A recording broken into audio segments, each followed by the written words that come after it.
Please accept. Thank you very much. Esteemed Dmitry Anatolyevich, distinguished delegates, guests of the Congress, dear friends, the Congress of United Russia, our leading political party, is taking place at a difficult, one might even say, fateful, time for the country. It is a time of fundamental systemic transformation across the globe.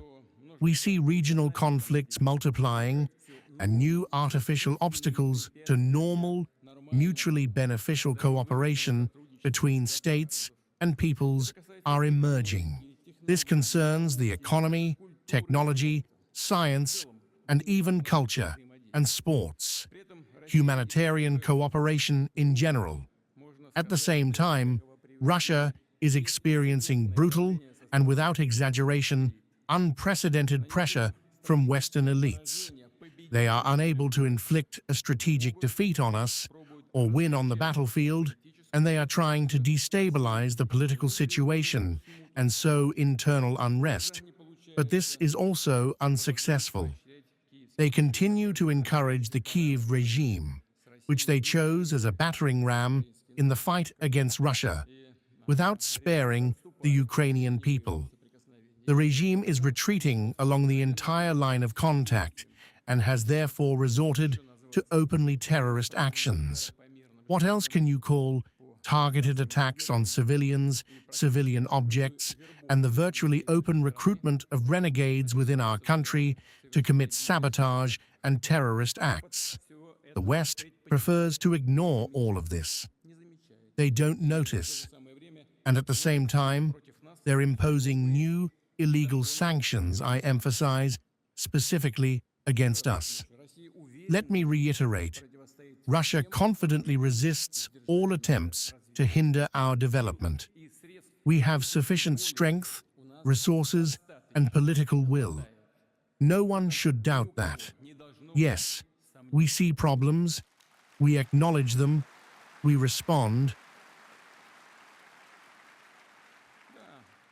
but we absolutely must ensure the security of the country and our citizens, and the integrity of Russia's borders for the long term. And this is precisely what we strive for. We will undoubtedly overcome all the challenges we face today, including terrorist attacks on our territory and infrastructure. And of course, we will address the challenges of internal development, primarily in the areas of demographics, preserving our traditional values and improving the quality and standard of living in all regions of our vast country. We will take Russia's economy to a fundamentally new technological level in all critical areas. We will continue to build housing and roads, create new modern jobs with high wages, and support national businesses and the advanced industries that guarantee Russia's sovereignty and leadership. We will, of course, adjust some plans based on the current situation, but all strategically significant development programs will certainly be fully implemented, and all the state's social obligations will certainly be fulfilled. We are going through a difficult period, but it has taught us a lot, allowed us to understand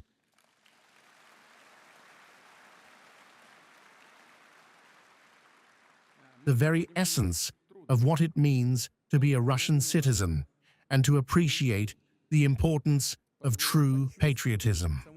I want to express my heartfelt gratitude for this to our soldiers and officers, volunteers, doctors, and teachers, to rescuers, drivers, engineers, and workers, to everyone who, regardless of the risk, courageously and conscientiously performs their duties, serving the motherland. It is thanks to such people, to all our people, that Russia stands firm, as they say, on its own 2 feet, asserts its fundamental interests, and is ready to fight, to struggle for them, for our future, our way of life, our sovereign worldview, our traditions, and our foundations. Russia has always been strong, winning thanks to national unity. It is precisely this internal unity that haunts some of our ill wishers. As I've already noted, they would like to undermine it, and call it into question. They've never succeeded, and they won't succeed now. Today, our entire nation supports our heroes on the front lines and believes in our army and navy, and it's united Russia's duty to do everything, to achieve victory. The party has direct ties to combat units of the armed forces, defense factories, and the mass volunteer movement. You help the residents of Donbass and Novorossiya, Crimea, Sevastopol, and our border regions. You support the families of defenders of the motherland and, of course, the combat veterans themselves. Of course, we must continue to create all the conditions for such people, and they are, as I've said many times, Russia's true elite, to continue serving the country in civilian life, politics, economics, and state and municipal administration. As we agreed at the last Congress, active work has already begun. Many party representatives, including those holding high positions in government and business, have volunteered for the front. And our frontline heroes are joining our ranks, winning the primary vote and running for elections at all levels. I see they're here now too. Let's welcome them once again. Dear colleagues, the 9th convocation of the State Duma will be formed in September. Many regions will also hold large-scale election campaigns for legislative and representative bodies, and their composition will be renewed. The elections will be held within the established time frame and in strict compliance with the law.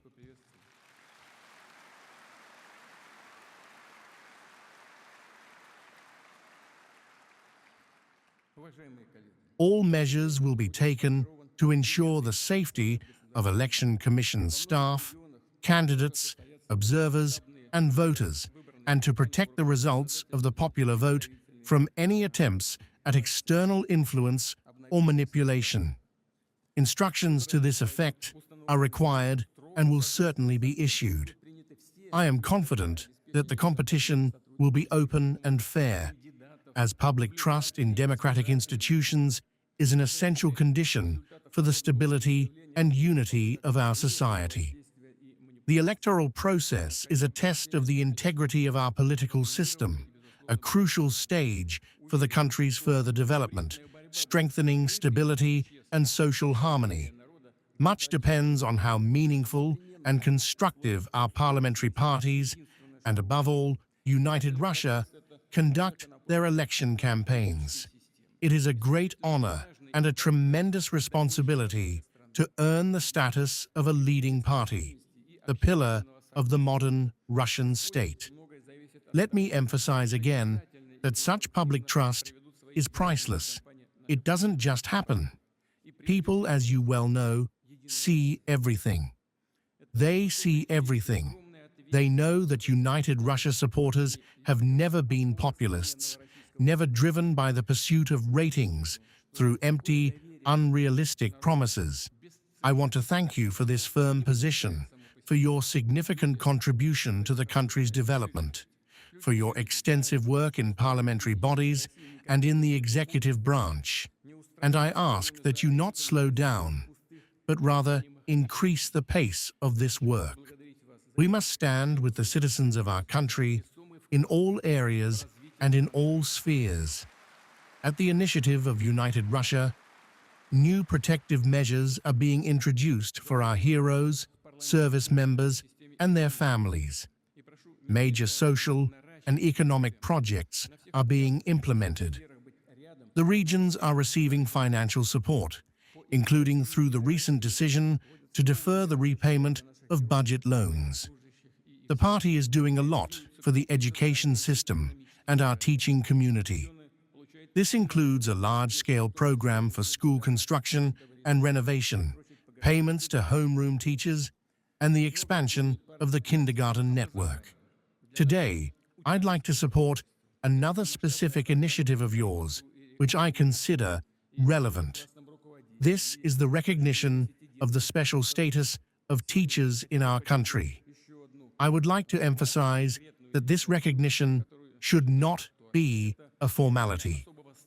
We're talking about additional support and new opportunities for professional growth for those who have dedicated themselves to one of the most respected professions, educating future generations. Certainly, the relevant documents will be signed. Dear colleagues, since its inception, United Russia has remained true to its mission, serving the motherland and its people, and championing the values of civic solidarity, mutual assistance, and genuine national unity. I repeat, it has always been vitally important to us at all times, and especially now, in this era of global change and historical trials. This year has been declared the Year of Unity of the peoples of our country, which we will strengthen and preserve.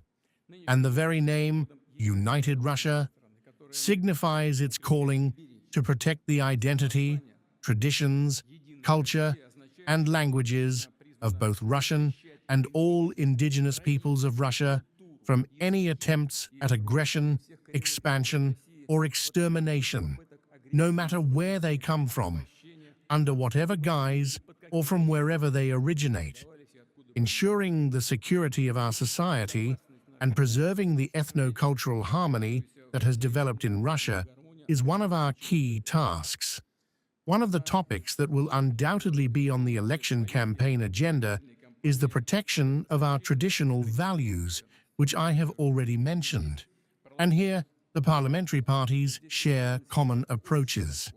For all statesmen, relying on traditional values is clearly the solid foundation of Russian society's ideological unity. However, such unity can only be built on freedom, based on our customs, culture, and history.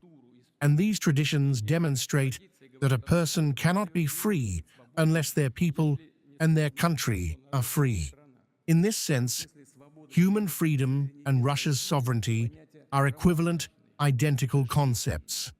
Our shared goal is to ensure that the historical memory of our people and the Russian worldview, in all its political diversity, serve the country's development and strengthen its inner strength.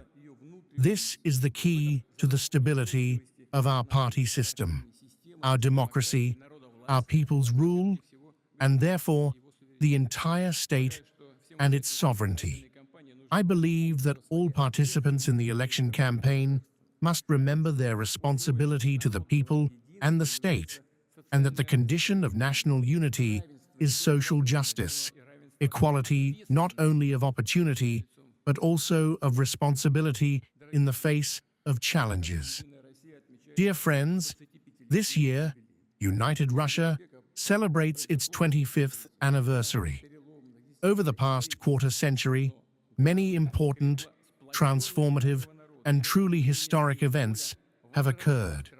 But most importantly, the unity of our people has grown stronger. Their desire and will to revive the country, its potential and prospects for growth, and to increase its strength. I repeat, Russia can only be a strong, independent power, or there will be no Russia at all. Look, as soon as we show any weakness, they immediately stop taking Russia into account and start speaking in the language of force, testing us, as they say, to the teeth, wanting to weaken us by any means necessary, to get rid of us as a global factor that has always stood in the way of evil. No one has ever succeeded in this, nor will it succeed now, nor will it succeed in the future. I am confident that during the election campaign that has just begun, all parties and candidates, even in the most heated debates, will work together to strengthen the unity of our people and will never jeopardize the unity of the country. And United Russia will once again demonstrate its leadership in this election competition. Every step will be harmonized with the opinions of the people, and a direct, trusting dialogue will be conducted with them. We need to spend less time in offices and messaging apps, and more often, as they say, go out into the field, meet with people, delve deeply into their everyday problems, and of course, meticulously implement the millions of proposals, initiatives, and mandates submitted to the United Russia People's Platform. These will be implemented by those the party nominates and supports in the upcoming elections. I would like to point out that among the United Russia candidates, there will be many young people, representatives of the generation that is the future, a remarkable generation. We have every right to be proud of them, the young people of our country. They are goal-oriented, modern, intelligent, and talented young men and women who love our country with all their hearts. I'd like to take this opportunity to congratulate all our young, aspiring activists and like-minded people on Youth Day, which was celebrated yesterday. I'm confident they will perform admirably both during the election campaign and in their subsequent work, demonstrating in practice their sincere devotion to the fatherland and their commitment to our principles. Patriotic solidarity, cohesion, teamwork, professionalism, and responsibility, and closeness to the people. This is the ideological foundation of United Russia. Its main, undeniable advantage: I have very good, constructive, and working relationships with all the factions and parties represented in the Parliament of the Russian Federation. Well, of course, I took part in the creation of United Russia, and I want to wish the Congress success. And good luck to the party in the elections. Thank you very much.